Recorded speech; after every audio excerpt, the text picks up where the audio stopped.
نے سپورٹس کی گراؤنڈ یا کرکٹ کی گراؤنڈز 10 بنانے کا فیصلہ کیا.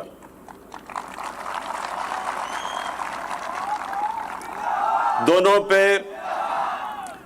پہ میں پہلے بات کر دوں, پھر میں جو آپ نے اٹک کے لیے جو چیزیں آپ نے ریکویسٹ کی اس کے اوپر بات کرتا ہوں. سب سے پہلے تو جو درخت,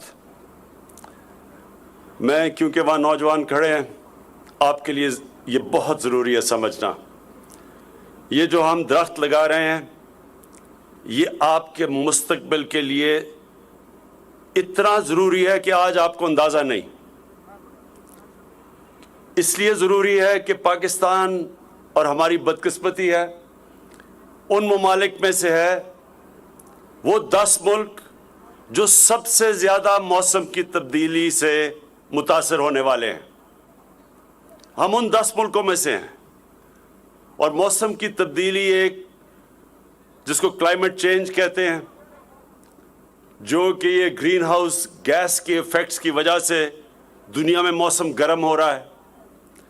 اور پاکستان کیونکہ ان ملکوں میں سے ہے جدھر سب سے زیادہ متاثر ہوں گے ہم اس موسم کی تبدیلی سے, کلائمیٹ چینج سے, لہٰذا یہ آپ کو سمجھنا چاہیے کہ ہمیں ہر وہ چیز کرنی چاہیے کہ یہ جو موسم گرم ہو رہا ہے اس اپنے ملک میں اس کے اثرات ہم کم کریں.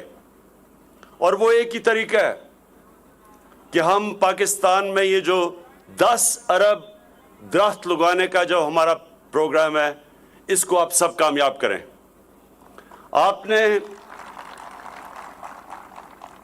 یہ جو درخت, یہ سارا علاقے میں جدھر 10 لاکھ, اس علاقے میں 10 لاکھ درخت لگیں گے, وہ میں آپ کے سامنے اب آپ سے یہ وعدہ لوں گا کہ آپ نے ان 10 لاکھ درختوں کی حفاظت کرنی ہے, اور ہم آپ کو کھیلوں کی گراؤنڈیں بنا کے دیں گے. درخت ہمارے مستقبل کے لیے ضروری ہیں, اور کھیلوں کی گراؤنڈیں ہمارے نوجوانوں کی صحت کے لیے ضروری ہے. بدقسمتی سے نہ ہم نے اس ملک میں درخت لگائے. 70 سال ہم نے جو انگریز بھی چھوڑ کے گیا تھا جس طرح کے جنگلات, وہ بھی ہم نے ختم کر دیے. بڑے بڑے جنگلات تھے یہ چھانگا مانگا کے, چیچا وطنی کے, کندیاں کے, میں بچپن میں ان جنگلوں میں خود دیکھے ہوئے ہیں. یا سارے پاکستان کے یہ جو پنجاب کے بڑے بڑے جنگلات ہیں, میں خود گیا ہوا ہوں ان میں. اور آج تباہی, ان جنگلوں کی تباہی ہو چکی ہے. زمینیں دے دی ہیں کسی کو, کئیوں پہ قبضے ہو گئے ہیں, بڑے بڑے درخت کاٹ دیے ہیں. تو اس کے اثرات پڑتے ہیں جو لاہور میں اب آپ دیکھ رہے ہیں. لاہور کے اندر پچھلے 20 سالوں میں 70% درخت کاٹ دیے ہیں. اس کا نتیجہ یہ ہے کہ جو پولوشن اب لاہور میں ہے, جو آلودگی ہے, وہ بوڑھوں کے بھی اور بچوں کی صحت کے لیے نہایت ہی خطرناک ہے. اور یہ خطرہ بڑھتا جائے گا جب تک کہ ہم اب بحیثیت قوم یہ فیصلہ نہ کریں کہ ہم نے اپنی تقدیر بدلنی ہے, ہم نے ریورس کرنا ہے کلائمیٹ چینج, اور ہم نے درخت لگانے ہیں. تو یہ درخت بھی یہاں لگیں گے, اور آپ کی 10 کرکٹ گراؤنڈ بھی ہم آپ کے لیے یہاں اس سارے علاقے میں بنائیں گے. تو اچھا سن لیں, اگر ہم نے یہ دیکھا کہ درخت آپ ان کی حفاظت نہیں کر رہے, تو آپ کی ایک کرکٹ گراؤنڈ کم ہونی شروع ہو جائے گی, اور ادھر بھی درخت لگ جائیں گے. اس لیے آپ کے اوپر ہے. دوسری چیز امین اسلم نے بات کی کہ یہاں اٹک میں یونیورسل ہیلتھ کوریج, مطلب یہ کہ جتنے بھی یہاں خاندان ہیں سب کے پاس ہیلتھ انشورنس ہو. تو یہ میں آج آپ سب کو کہہ رہا ہوں کہ پختونخوا میں تو اب ہر شہری کورڈ ہے, یعنی یونیورسل ہیلتھ کوریج کا مطلب سب کے پاس ہیلتھ انشورنس ہے. سارے پختونخوا میں انہوں نے مکمل کر لیا ہے کہ ہر پختونخوا کے شہری ایک خاندان کے پاس ایک ہیلتھ انشورنس ہوگی. کسی بھی ہسپتال میں وہ جا کے 10 لاکھ روپے تک اپنا علاج کروا سکے گا. یہ پاکستان میں پہلی چیز جو مجھے فخر ہے کہ وہ پہلا صوبہ ہے جس نے وہ کام کیا ہے جو آج سے ہمارے بہت امیر ترین ملک، ہمارے سے زیادہ پیسے والے ملک، ادھر بھی یہ فیسلٹی نہیں ہے۔ اب پنجاب نے شروع کی یونیورسل ہیلتھ کوریج، اور انشاءاللہ اس سال کے آخر تک سارا پنجاب کور ہو جائے گا ہیلتھ انشورنس سے۔ اور مجھے اس لیے اس پہ فخر ہے کیونکہ میں نے جب شوکت خانم ہاسپٹل آج سے 35 سال پہلے شروع کیا تھا تو اس کی وجہ یہ تھی کہ مجھے پہلی دفعہ احساس ہوا کہ عام آدمی تو کینسر کا علاج، اس کے پاس تو کبھی پیسہ ہی نہیں ہوگا کہ کینسر کا علاج اپنا کروا سکے، کیونکہ کینسر کا علاج سب سے مہنگا ہے۔ تو وہ سوچ تھی شوکت خانم بنانے کی، اور پھر میں نے جب فیصلہ کیا کہ اللہ جب بھی اقتدار دے گا تو یہ میں نے ضرور کرنا ہے کہ کوئی بھی پاکستان میں کوئی بھی گھر ایسا نہ ہو کہ گھر میں بیماری ہو اور ان کو یہ فکر ہو کہ ہمارے پاس پیسہ نہیں اپنا علاج کروانے کے لیے۔ اور انشاءاللہ یہ سال کے آخر تک سارا پنجاب، پختونخوا میں تو سب کو یہ مل گئی ہے ہیلتھ انشورنس، اب سارے پنجاب کو انشاءاللہ سال کے آخر تک مل جائے گی۔ اب میں جو آپ نے باقی باتیں کی کہ ٹیکنالوجی زون یا ٹیکنالوجی زون بنائی جائے یہاں کامرا کے پاس، یہ بالکل آپ نے بات ٹھیک کی ہے، اور انشاءاللہ اس کے اوپر میں جاتے ساتھ ہی اپنا جو ہماری یہ جو ٹیکنالوجی زون اسلام آباد میں بن رہی ہے اور ہم 4 علاقوں میں بنا رہے ہیں، ہم انشاءاللہ کامرا کو بھی اس میں شامل کر لیں گے۔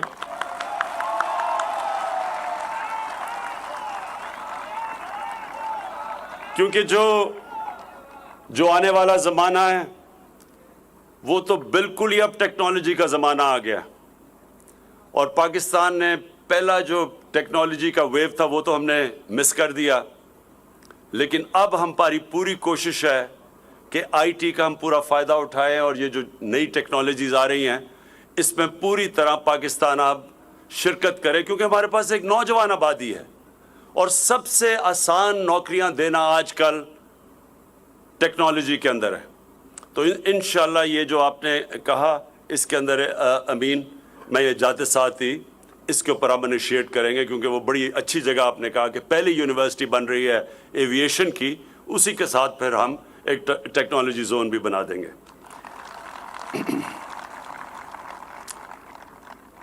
اور پھر آپ نے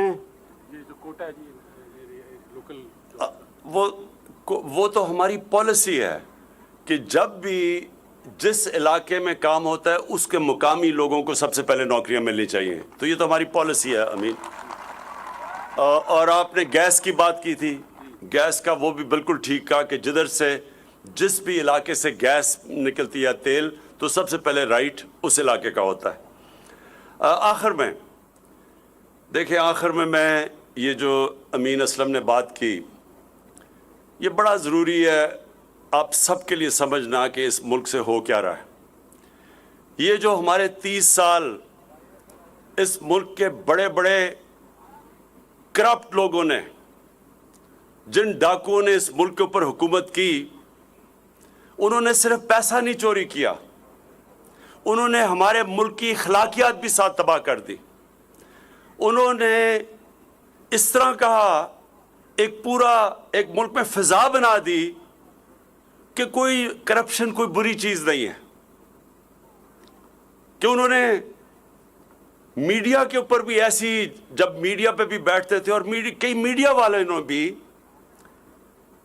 اس ملک میں جو ہمیں سب سے زیادہ نقصان پہنچایا ہے، پیسے کی چوری سے زیادہ بڑا نقصان پہنچایا ہے، وہ یہ کہ ہمیں